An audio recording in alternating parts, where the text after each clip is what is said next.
Shalom, I am Mary Magdalene from the town of Magdala in Galilee, and I just want to share my personal testimony of my walk with Jesus when I met him, when he delivered me from a severe illness that I didn't know what was wrong with me. I didn't know what I had, but I know that I lived a life of torment, a life of despair. I would not sleep, I would not eat. I was in total agony. I couldn't do anything, couldn't even speak. I was in so much pain. Now Jesus went from town to town, preaching the gospel, preaching the good news of salvation for all those who want to hear. Now, on one of those occasions, he met me. He saw me, he saw how I was, he saw me just standing there, just laying there, nothing, empty, and in agony. He cast out 7 demons from me. He delivered me, he set me free. Oh my goodness, you don't know, the feeling that I felt. I was so relieved, I was set free, I chose to follow him. I will follow him all the days of my life. I wanted to help them. I wanted to, I wanted to support them in any way that I could. Other women also came along and joined me, and we went and we supported them in their ministry. Now it came a time where Jesus was arrested. Yes, he was arrested. Not everybody believed. Not everybody believed that he was the Messiah. Not everybody wanted to follow him. They didn't even want to hear his message of peace and love. So they wanted him arrested. Pilate, who was in charge at that time, he had him arrested, but it was during that time of the festival of the Sabbath where it was the custom to release a prisoner. So Pilate asked the people who would they want to be released, and they chose Barabbas, a common criminal, instead of Jesus. Now Jesus was set to be crucified, and we witnessed his crucifixion. It was so much pain, it was so bad. We was in such pain, such hurt, because we couldn't do anything for him. Just watch him suffer. A man good, full of kindness and goodness, die.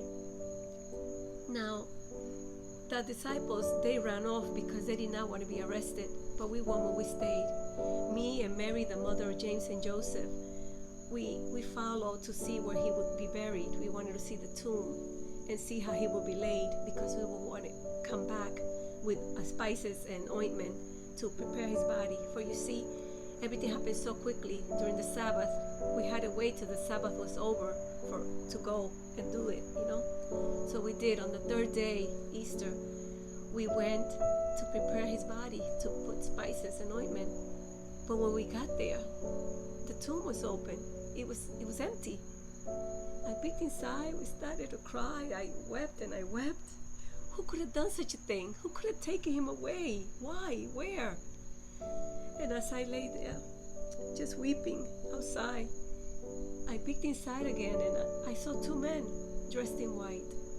And one of them turned around and looked at me and said to me, "Woman, why are you weeping?" And I looked at him and I said, "They have taken away my Lord, and I don't know where to find him. I don't know where they have laid him." And at that moment, I turned around and there was another man, a man standing. And he said to me the same thing. "Woman, why are you weeping? Who is it that you're seeking?" And I looked at him and I said, thinking he's the gardener, I said to him, "Sir, please, if you know where they have taken him, if you know where they have laid him, please let me know that I may go and take him away." Now at that moment, the man looked at me and said to me, "Mary?" And I knew when he mentioned my name, when he said my name, I knew right away who it was that was speaking to me. I knew. It was my Lord. It was my Jesus. He's alive. He's risen. I just turned around and I said, "Rabboni." I wanted to jump up. I wanted to hold him. I wanted to hold on to him and hug him and just not let him go. But he told me, do not hold on to me, for I have not yet ascended into heaven. But yes, instead go and tell my brothers that I am risen. Tell them that I go to my Father, your Father. I go to my God, your God. Oh, and I did. I couldn't believe it. I ran back to the disciples, and I told them, listen, he's risen, he's alive. He told me to come and tell you all that he's alive, that he's going to his Father, our Father, his God, our God. Oh, my friends, Jesus, he's alive. He was risen. I saw him.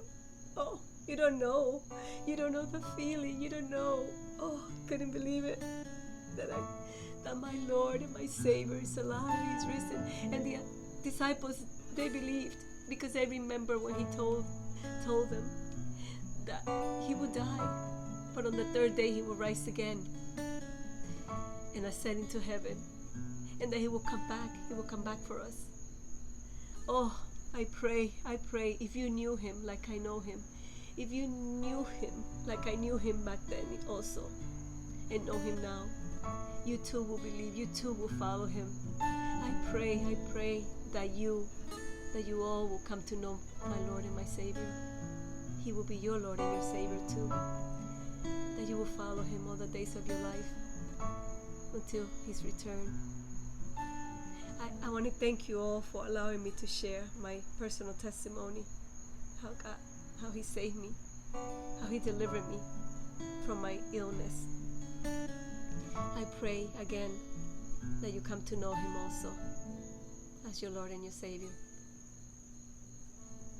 Thank you once again, and God bless you all. Shalom.